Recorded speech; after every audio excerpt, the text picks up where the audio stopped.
In this video, we're going to be talking about which military service you should join if you're trying to get as much college work done as you can. So stay tuned.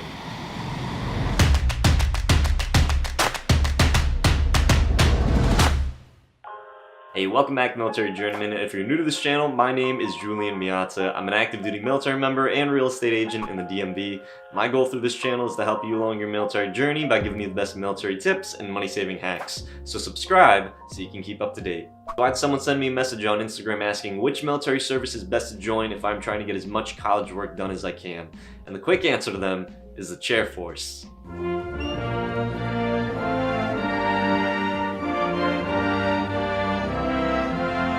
This is a great question because you can actually use tuition assistance to pay for college without using your GI Bill. Tuition assistance, it's a scholarship that the military gives you. Each service does it. Typically, it's about $4,000 that they give you every year to be able to use towards college. I've used it myself. I've used $16,000 and I've gotten my associate's degree working towards my bachelor's. I've already made a video talking about tuition assistance, which I will include somewhere in this video and down in the description box. But it is a really nice benefit that not a whole lot of people actually take advantage of while in service. Number one is pick a service that is typically more landlocked. If you pick a service that typically gets deployed more or underway more, you can definitely do college. It's definitely doable. Lots of people do it, but it's going to be a little bit more challenging with things like maybe the location you're going to doesn't have good internet service, or you might not be able to take classes. There might be a lot of missions going on. You might not be able to just take your tests. So it's something to consider when you're joining. I would suggest typically joining a service that will be on land more often than not, as long as you're at a base or if you're at somewhere where you can get a solid internet connection.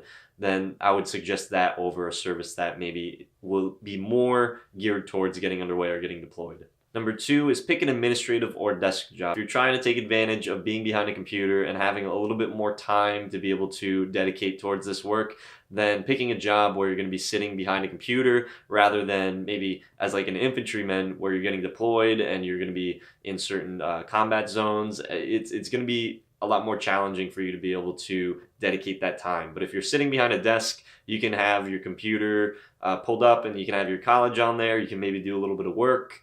It may be a little bit more slower paced. You'll have more solid internet connection, or you might be near a university. You know, the odds are a little bit more in your favor when you choose a job that is one, a service that's more landlocked, and then two, an administrative job where you're going to be behind a computer more often.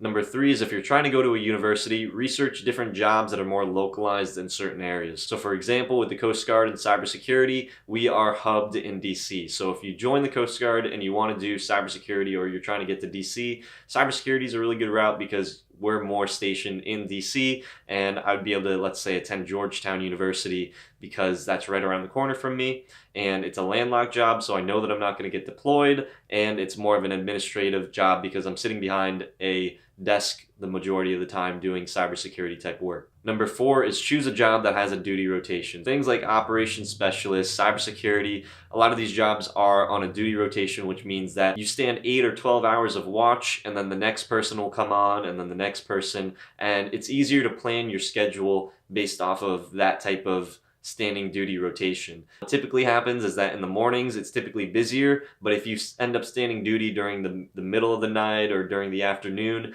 it's usually a lot more slower and you can actually get college work done while you're working, which is really nice because you can do your work there and then you go home and then you can do whatever you want to do at home and be able to save that time not doing college. Number five is just understand that it's always the needs of the service before your needs. You can't always be certain when you're going into the service that this is the job that you're going to get and this is the job that will end up being here. Just know that if the military tells you you got to go here, then you're going there. If you have to go underway, then you have to get underway. And that's just kind of the name of the game.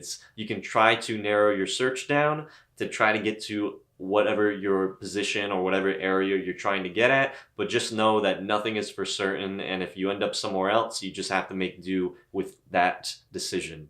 Here's just a quick tip. Go on Reddit, and if you have a certain question or criteria that you're trying to meet, a goal in mind, ask in the forums for the different services what you're trying to get at, and A lot of active duty military and prior service will be able to tell you like, hey, you should try to do this job, or you should try to go here, try to do that, and they'll try to give you the best answer that they can to be able to match up with your goal. Question of the day, what's your goal and what are you trying to accomplish? Leave it in the comment section down below.